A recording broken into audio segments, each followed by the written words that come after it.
Olá, eu sou Cacau Gondomar e essa é a Oficina de Produção e Gestão Cultural com ênfase no desenvolvimento, na criação e desenvolvimento de projetos culturais. Hoje a gente vai falar sobre ficha técnica, orçamento e impactos ambientais. A ficha técnica, como muitos de vocês sabem, é todo time, é todo elenco que é responsável por realizar o seu projeto. Então é muito importante que você diga no seu projeto quem são essas pessoas, quem são os responsáveis por fazer o seu projeto acontecer. Então, por exemplo, é um projeto de música, você tem que dizer quem são seus músicos, quem é seu maestro, quem é seu arranjador, seu diretor musical, seu diretor artístico. No caso de um espetáculo de teatro, quem é seu elenco, seu diretor, seu cenógrafo, seu figurinista, seu iluminador.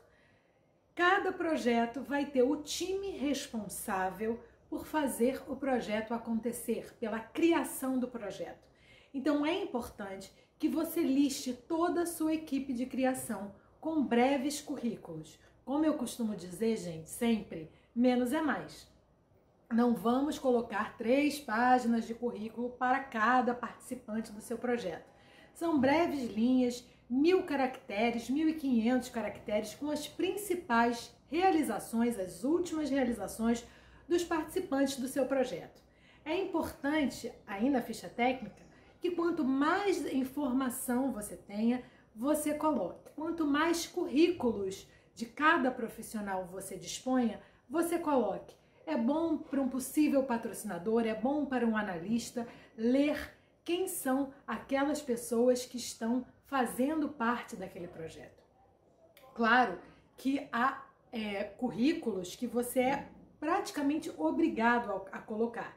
Por exemplo, o seu currículo de proponente, dono do projeto, mostrando que você já realizou outros projetos ou tem alguma experiência, alguma expertise nessa área, o currículo do seu diretor de produção, o currículo do seu diretor artístico, do seu diretor musical, o currículo do seu elenco ou dos seus músicos. Isso é muito importante constar na descrição da sua ficha técnica. E é claro, se você também tiver os currículos dos demais participantes, também é bom a gente informar nesse campo da ficha técnica, lembrando sempre que menos é mais, ninguém quer ler 3 páginas do currículo de ninguém. Vamos pensar em breves resumos, breves bios do currículo de cada pessoa envolvida no seu projeto. A outra coisa que eu gostaria de falar é sobre os impactos ambientais. Então a gente tem que pensar que assim como num projeto cultural, assim como nas nossas casas, assim como nas nossas vidas cotidianas, a gente produz insumos, a gente produz resíduos, a gente trabalha com materiais o tempo todo. Então, por mais que o seu projeto não tenha um grande impacto ambiental, não impacte o meio ambiente, tente sempre pensar, assim como nós devemos pensar na nossa vida cotidiana, que maneiras dentro do nosso projeto a gente pode fazer para minimizar esses impactos. Por exemplo, eu posso ter no meu espetáculo de teatro programas, folders que sejam feitos de papel reciclável. Isso já é uma forma de minimizar o impacto ambiental. Outra coisa, a produção pode se comprometer a trabalhar com materiais recicláveis num cenário, que 70% do cenário seja constituído de materiais recicláveis. Isso também é uma forma da gente minimizar esse impacto no nosso meio ambiente. Além disso, há diversas outras maneiras e medidas da gente pensar que a gente pode colocar dentro do nosso projeto cultural para minimizar esse impacto. Por exemplo, se a gente vai fazer um concerto num espaço aberto, numa praça, pense em colocar lixeiras com coleta seletiva de resíduos. Isso também é uma forma da gente minimizar o impacto. Sempre há uma forma da gente minimizar o impacto ambiental e a gente está falando hoje em 2020, eu acho que isso é uma ação que deve ser pensada por toda a população, por todo mundo. A gente está entrando aí numa zona de risco em relação ao meio ambiente. Então, o nosso projeto, nós como fazedores de cultura, nós como agentes culturais, também temos que pensar em preservar o meio ambiente quando a gente fala, quando a gente faz, quando a gente escreve um projeto cultural. Por fim, aqui hoje no módulo 6, eu queria falar do tão maravilhoso orçamento que as pessoas gostam tanto. As pessoas têm muito medo de orçamento, medo de planilha, mas é uma coisa muito simples.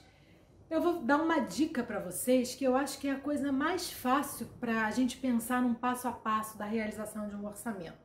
Lembra quando a gente falou na estruturação do nosso cronograma de listar de A a Z todas as ações que acontecem dentro do nosso projeto cultural? Então, agora que você já fez o cronograma, você vai pegar esse cronograma e vai fazer o seu orçamento de acordo com essas ações.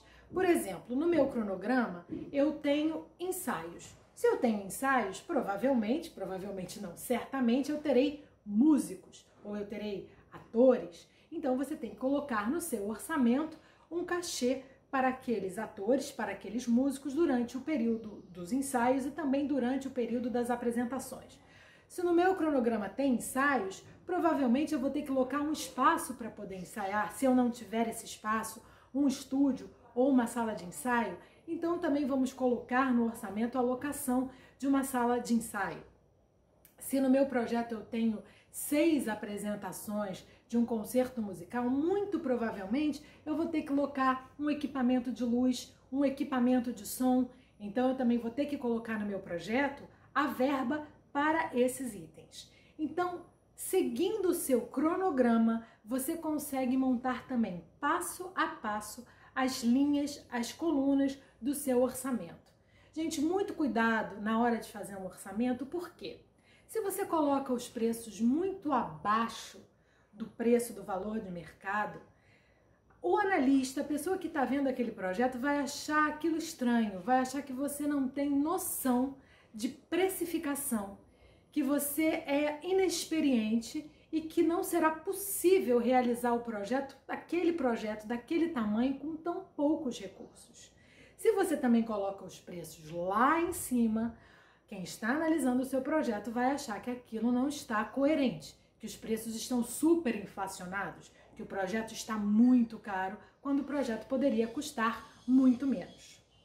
Então, quando você pensar em realizar o seu orçamento, lembre-se de dar uma pesquisada nos valores de mercado. Se você não sabe, dá uma pesquisada, há algumas tabelas disponíveis online para valor de locação de equipamentos, valor de contratação de técnicos e serviços.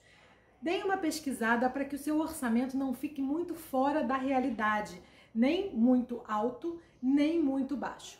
A única coisa que a gente não vai achar nessa pesquisa são os valores dos cachês artísticos, porque os cachês artísticos a gente não tem como mensurar. A gente não tem como mensurar o valor de um artista através de uma tabela, através de uma pesquisa. Então, na hora de colocar os cachês, se você sabe quem é a sua ficha técnica, se você sabe quem são os artistas com quem você vai trabalhar, é hora da gente fazer aquela negociação, aquela sondagem para saber o valor do cachê de cada um e você conseguir fazer um orçamento completo, um orçamento coeso, sem grande margem de erro. Bom, gente, esse foi o módulo 6 e no próximo módulo a gente vai falar de contrapartida, cotas de patrocínio para o patrocinador e do layout dos nossos projetos culturais. A gente se vê por lá. Tchau, tchau!